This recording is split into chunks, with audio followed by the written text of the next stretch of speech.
আমার কেনা গায়ের চাদরের মতো যদি তোমার আমি কিনতে পারতাম, তাহলে যেমন খুশি তেমন করে তোমার গায়ে জড়ায় রাখতাম। বিশ্বাস করো, গরমের দিনেও তোমার গায়ে জড়ায় রাখতাম। মানুষ পাগল কই তো ঠিকই, তবে তুমি তো আমার হইতা।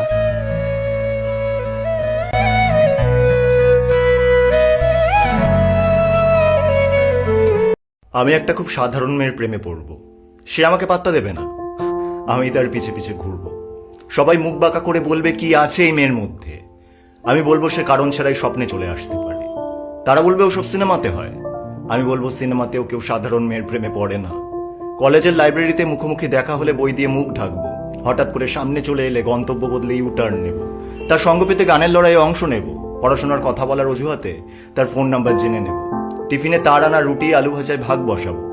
যদিও দু একজন বন্ধু ধরে ফেলবে আমার অভিসন্ধি, কেউ কেউ সন্দেহের চোখে দেখবে আমাদের দুজনকে।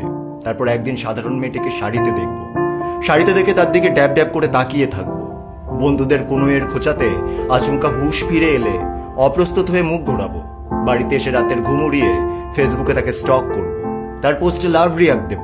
তার মেসেজে সূর্যমুখী ফুল পাঠাবো। কলেজে গিয়ে তার আসার অপেক্ষা করব। সে না এলে মন খারাপ করে বসে থাকবো। সে এলে অদ্ভুত মুগ্ধতায় পছন্দের গান গেয়ে উঠবো। আমি একটা খুব সাধারণ মেয়ের প্রেমে পড়ব। সে আমাকে পাত্তা দেবে না, আমিই তার পিছে পিছে ঘুরবো। হয়তো একদিন নিজেকে তৈরি করব মনের কথা বলার জন্য। রাত ধরে সিলিং ফ্যানের দিকে তাকিয়ে কথা সাজাবো। সকাল হলে নিজেকে সাজিয়ে গুছিয়ে চলে যাব কলেজে।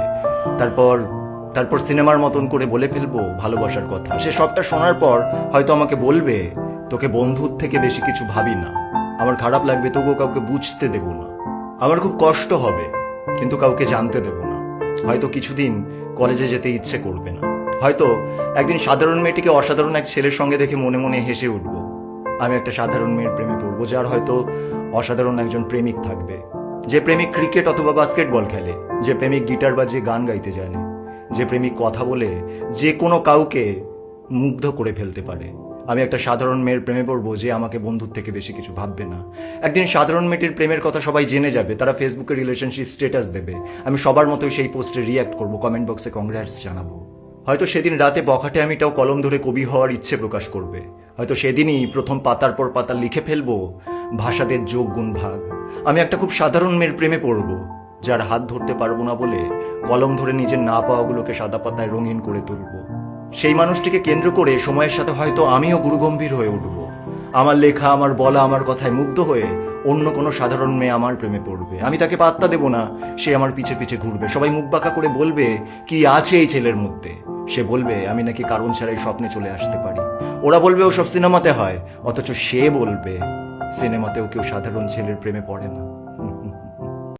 দিন পরে কেউ আমাকে জিজ্ঞেস করছিল, ছেড়ে যাওয়া ভালোবাসা যদি আবার আমার জীবনে ফেরত আসে, তাহলে আমি তাকে কতটুকু ভালোবাসবো। আমি তারে কৌতূহলবশত অ্যান্সারটা এরকম দিছিলাম যে তার আমি এত ভালোবাসবো যে সে যেন কখনো আর আমাকে ছেড়ে না যায়। কিন্তু তখন প্রেমিক হিসাবে আমি তাকে অ্যান্সারটা দিতেছিলাম, কিন্তু পরে আমি ভাবলাম যে এই জায়গাটা আমার প্রেমিক হিসাবে অ্যান্সার দেওয়া যাবে না।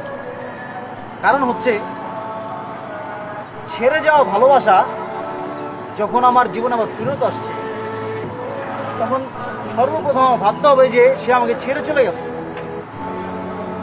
তো আমি তখন তাকে কড়া মনে অ্যান্সারটা দিচ্ছিলাম যে এরকম, ক্ষুধার্ত মানুষরা যদি তার চাহিদার থেকে আপনি অধিক খাবার আইনা দেন, তার পেটে যতটুকু জায়গা আছে না, সে ততটুকু খাই।